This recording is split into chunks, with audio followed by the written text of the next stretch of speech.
But Savitri पर बन रहा है सोमवती अमावस्या का संयोग। जानिए इस दिन की खास बातें।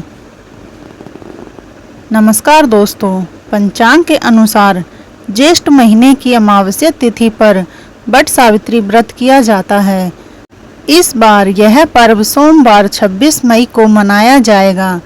इस बार बट सावित्री व्रत के दिन सोमवती अमावस्या का संयोग रहने वाला है, जो बड़ी ही शुभ फलदायी माना जा रहा है। ऐसे में चलिए जानते हैं कि इस दिन पर किन बातों का ध्यान रखना चाहिए। बट सावित्री व्रत मुख्य रूप से महिलाओं द्वारा अपने पति की दीर्घायु के साथ साथ सुख समृद्धि और अखंड सौभाग्य की कामना के लिए रखा जाता है। इस दिन बट वृक्ष यानी बरगद के पेड़ की पूजा अर्चना की जाती है।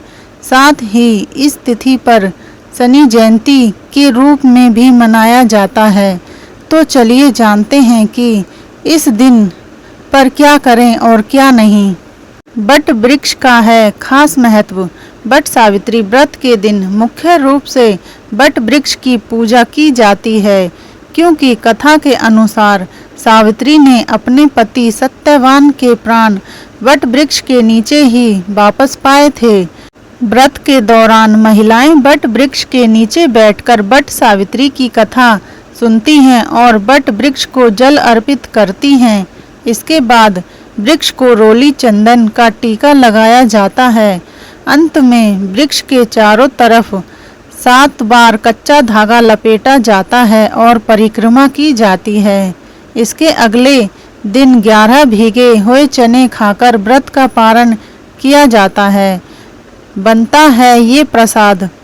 व्रत वाले दिन व्रती महिलाएं सुबह जल्दी उठकर स्नान आदि करने के बाद व्रत का प्रसाद बनाती हैं। इस दौरान सिंघाड़े के आटे से बने पकवान के साथ साथ गुड़ और आटे से बना पकवान बनाया व खाया जाता है। बट सावित्री व्रत में चना पूरी और पुए का भोग लगाकर प्रसाद के रूप में इसे ग्रहण कर सकते हैं। इस दिन पर कुछ महिलाएं इस दिन सिर्फ फलाहार करती हैं और कई जगहों पर इस व्रत में मीठी पूरियां और मुरब्बा भी खाया जाता है। भूल से भी न करें ये काम। बट सावित्री व्रत के दिन व्रती महिला के साथ साथ घर के अन्य लोगों को भी तामसिक भोजन से दूरी बनाकर रखनी चाहिए। साथ ही इस दिन पर चावल और दाल से बनी चीज़ों का भी सेवन भी नहीं किया जाता। साथ ही इस दिन पूजा के दौरान काले रंग के कपड़े पहनना भी शुभ नहीं माना जाता। इसके साथ ही इस बात का भी ध्यान रखें कि बट वृक्ष की परिक्रमा हमेशा घड़ी की दिशा यानी दक्षिणावर्त दिशा में ही करनी चाहिए। बट सावित्री उपवास में इन बातों का रखें ध्यान, वरना टूट सकता है व्रत। वही इस व्रत के कुछ नियम बनाए गए हैं जिनका पालन करना बहुत जरूरी है, वरना टूट सकता है व्रत। तो चलिए जानते हैं।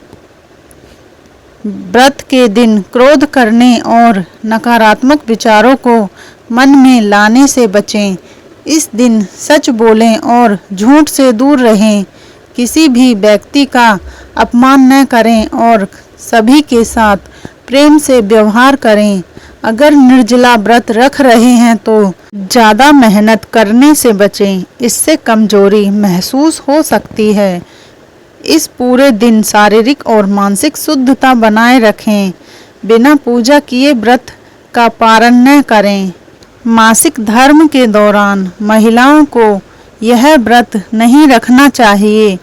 इस दिन तामसिक चीज़ों से परहेज करें। बट सावित्री व्रत से मिलते हैं ये आध्यात्मिक लाभ। धार्मिक मान्यता के अनुसार बट सावित्री व्रत को करने से वैवाहिक जीवन सुखमय बीतता है। पति को लंबी आयु का वरदान प्राप्त होता है। सुख समृद्धि में वृद्धि होती है। घर में शांति का वास होता है। संतान सुख की प्राप्ति होती है। वट सावित्री व्रत के दिन बरगद के पेड़ के नीचे पूजा अर्चना करने से साधक की सभी मुरादें पूरी होती हैं। पारिवारिक कलह और तनाव की समस्या से छुटकारा मिलता है। जीवन में खुशियों का आगमन होता है। वट सावित्री व्रत में इन बातों का रखें ध्यान।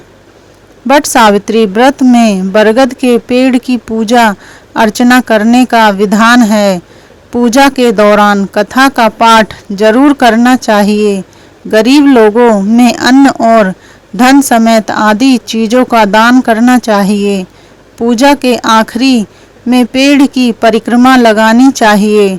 वट सावित्री व्रत के दौरान जल और अन्न का त्याग किया जाता है। ऐसा माना जाता है कि जिस तरह बड़ के पेड़ की उम्र लंबी होती है, उसी तरह महिलाओं के पति की उम्र भी लंबी होती है। वट वृक्ष को आयुर्वेद के अनुसार परिवार का वैद्य माना जाता है। पूजा करने से पहले यहाँ सुने व्रत की कथा। वट सावित्री व्रत कथा। पौराणिक, प्रामाणिक एवं प्रचलित वट सावित्री व्रत कथा के अनुसार सावित्री के पति अल्पायु थे। उसी समय देव ऋषि नारद आए और सावित्री से कहने लगे कि तुम्हारा पति अल्पायु है, आप कोई दूसरा वर मांग लें। पर सावित्री ने कहा, मैं एक हिंदू नारी हूँ, पति को एक ही बार चुनती हूँ। इसी समय सत्यवान के सिर में अत्यधिक पीड़ा होने लगी। सावित्री ने वट वृक्ष के नीचे अपने गोद में पति के सिर को रख उसे लेटा दिया। उसी समय सावित्री ने देखा अनेक यमदूतों के साथ यमराज आ पहुँचे हैं। सत्यवान के जीव को दक्षिण दिशा की ओर लेकर जा रहे हैं। यह देख सावित्री भी यमराज के पीछे पीछे चल देती है। उन्हें आता देख यमराज ने कहा कि हे पवित्रता नारी, पृथ्वी तक ही पत्नी अपने पति का साथ देती है, अब तुम वापस लौट जाओ। उनकी इस बात पर सावित्री ने कहा, जहाँ मेरे पति रहेंगे मुझे उनके साथ रहना है, यही मेरा पत्नी धर्म है।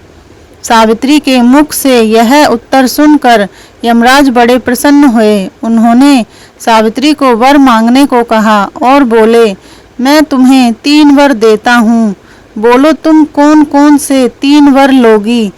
तब सावित्री ने अपने सास ससुर के नेत्र ज्योति मांगी, ससुर का खोया हुआ राज्य वापस मांगा एवं अपने पति सत्यवान के 100 पुत्रों की मां बनने का वर मांगा। सावित्री के यह तीनों वरदान सुनने के बाद यमराज ने उसे आशीर्वाद दिया और कहा, तथास्तु, ऐसा ही होगा। सावित्री पुनः उसी वट वृक्ष के पास लौट आई जहां सत्यवान मृत पड़ा था।